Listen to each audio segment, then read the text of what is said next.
Rajasthan university में जो RAS exam को पोस्टपोन करने का कार्यक्रम था और जो अनशन चल रहा था वो अब समाप्त हो गया है। सरकार ने 3 महीने का मजीद टाइम बढ़ा दिया है, तो छात्रों को क्या कहना है इस पर जानते हैं। नाम बताइए सर अपना। सर मेरा नाम है मोहित वर्मा, झुंझुनू ज़िले से बिलोंग करने वाला हूँ और मैं खुद आरएएस प्री का स्टूडेंट हूँ।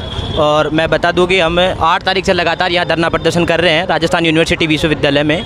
तो हमारी मुख्य मांग ये थी कि हमें 3 महीने का अतिरिक्त समय दिया जाए, क्योंकि इसमें 2 चीज़ें थी। एक तो जो फ्रेशर बच्चे हैं उनको मतलब पूरा टाइम नहीं मिल पाया, पर्याप्त समय, और दूसरी चीज़ जो सरकारी कर्मचारी थे उनकी चुनावों में ड्यूटी लगी थी, इस वजह से उनको भी पर्याप्त समय नहीं मिल पाया था। और चूँकि आरपीएससी जो आरएएस का पेपर कंडक्ट करवाती है, आरएएस में सब्जेक्ट होते हैं 34, इस वजह से भी बच्चों को पढ़ने का पर्याप्त समय नहीं मिल पाया था। तो हमारी मुख्य मांग 2 मांगे थी। एक, आरपीएससी इसका समय बढ़ाए, 3 महीने आगे करे, और दूसरी ये थी कि यूपीएससी की तर्ज पे आगामी कैलेंडर निकाले आगामी वर्ष का, ताकि हमें पता रहे कि आगामी वर्ष में हमारी कौन कौन सी एग्ज़ाम्स है और कौन से 3 महीने में एग्ज़ाम्स होंगी।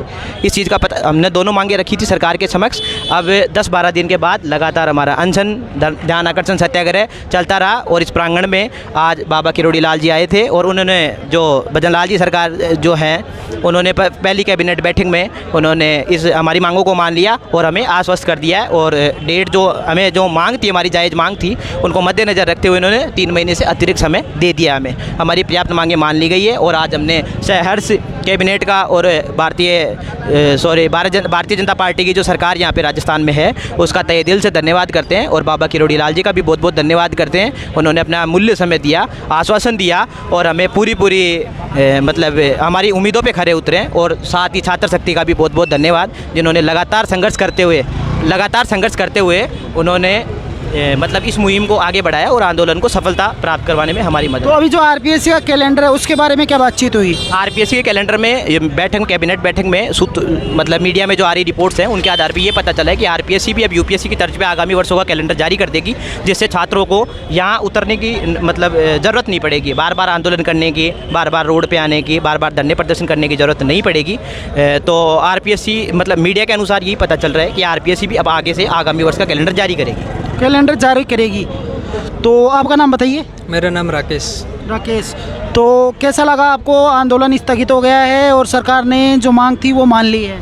देखो, लंबे समय से हमारा संघर्ष रहा था। 9 तारीख से हमने भूख हड़ताल शुरू की, धरने पे बैठे थे। मैं खुद भूख हड़ताल पे बैठा था, सभी मंत्रियों से, एमएलए से, सीएम से मुलाकात की, सब कुछ अच्छा चल रहा था और आखिरकार हमें संघर्ष का परिणाम मिल गया। और अभी ऐसे किरोड़ी लाल जी बोल के गए हैं कि आरपीएससी का जो कैलेंडर है यूपीएससी की तर्ज पे करेंगे, ताकि मतलब हर साल ये आंदोलन वाले समस्या ना हो। तो एग्ज़ाम जो लगेगी उसका भी पहले 1 साल का जारी हो जाएगा और उनका रिजल्ट का डेट भी जारी हो जाएगा कैलेंडर में? जी, रिजल्ट का डेट नहीं, मेन ये होता है कि प्रीलिम्स कब होएगी, मेंस कब होएगी, इसका मेन कैलेंडर होता है। कम से कम उसके अंदर प्री और मेंस के बीच कम से कम 6 महीने को बच्चों का टाइम मिल जाए इसके लिए। आपका नाम बताइए सर। मेरा नाम ओम प्रकाश है और मैं जालोर से हूँ। तो कैसे देख रहे हैं सरकार के इस डिसीजन को? हालांकि सरकार ने भी डेट अनाउंस नहीं की है, लेकिन तकरीबन 3 महीने इसको आगे बढ़ा दिया गया है। तो सरकार को बहुत बहुत धन्यवाद। 3 महीने से ज़्यादा ही आगे बढ़ाया है, जिस हिसाब से मतलब अभी टेंटेटिव जो पता चल रहा है कि भाई फिक्स तो डेट नहीं आई है, लेकिन जून जुलाई की बता रहे हैं कि लोकसभा इलेक्शन के बाद में ही होगा।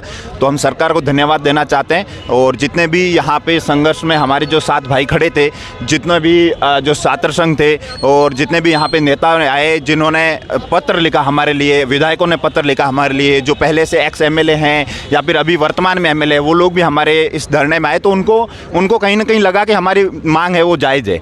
उनको कहीं ना कहीं लगा कि जो छात्र यहाँ पे संघर्ष कर रहे हैं वो किसी एक छात्रों का संघर्ष नहीं है, वो एक रिफॉर्म है।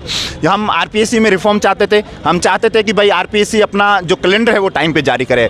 जो हर साल जो ये यहाँ पे धरना होता है और यहाँ पे लोग बैठते हैं, और सबसे अच्छी बात रही कि जो यहाँ पे धरने पे बैठे वो हमेशा जीत के गए हैं, यहाँ से धरना सफल होके गया है। तो उनकी जो हमारी जो जायज़ मांग थी, जो आरपीएससी का मेन रिफॉर्म है, वो हम मांग रहे हैं। 18 में बैठे तो क्यों बैठे थे, यही अधीनस्थ सेवा चयन बोर्ड है, उसके बारे में भी कुछ किया है? कुछ नहीं, अधीनस्थ सेवा जो चयन बोर्ड है वो ये जो आरएस का जो फर्स्ट ग्रेड का वो एग्जाम नहीं करवाती, वो आरपीएससी ही करवाती। उनके जो एग्जाम है उसका कैलेंडर का कुछ होगा?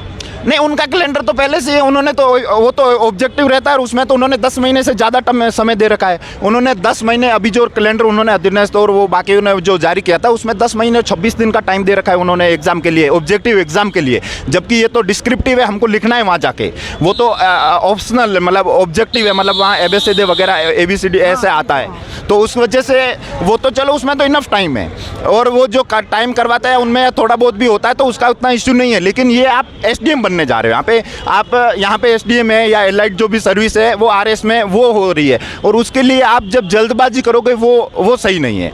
ये और यहाँ पे जो मांग रखी जा रही थी वो किसी मतलब एक कोई जो फर्स्ट टाइमर थे उनकी नहीं थी, ये मांग उनकी भी थी जो सरकारी कर्मचारी थे और इस विधानसभा के इलेक्शन में ड्यूटी दे चुके थे, 6000 से ज़्यादा लोग थे, उनकी भी ये डिमांड थी। ये डिमांड उन लोगों की भी थी जो कि RPSC हर साल जो करता है कि भाई अपने आप को UPSC से कंपेयर करता है कि UPSC 3 महीने का टाइम दे रही, हम भी 3 महीने का टाइम दे रहे हैं। लेकिन उन्होंने जो 3 महीने का टाइम देता है वो प्रीलिम्स के बाद देते हैं, प्रीलिम्स का एग्जाम हो गया, रिजल्ट आ गए, उसके बाद में देते हैं। जबकि UPSC 1.5 साल पहले कैलेंडर जारी करता है। तो उस रिफॉर्म की लड़ाई थी ये लड़ाई उस चीज़ की थी कि भाई आप पहले कैलेंडर डाल दीजिए। अगर आप अब 25 वाला एग्जाम करवा रहे हैं, जब प्रीलिम्स के लिए फॉर्म भरे जाएंगे उस टाइम आप प्रीलिम्स की भी डेट दीजिए, मेंस की भी डेट दीजिए, तो ये धरना नहीं होगा, कभी नहीं होगा ये धरना। तो लेकिन अभी जैसे कुछ सरकारी कर्मचारियों के इलेक्शन में ड्यूटी थी तो वापस इलेक्शन आ रहा है, मार्च में आचार संहिता जारी हो जाएगी, उसके लिए कंफर्म उन्होंने डेट दे दी है। अब जैसे उन्होंने अभी दे दी है, जो इलेक्शन आएगा उनकी ड्यूटी लगेगी वो 1 महीने लगेगी और वो तो अप्रैल में लगेगी, तब तक के लिए तो टाइम है, तब तक वो अपना तैयार करके बैठ जाए।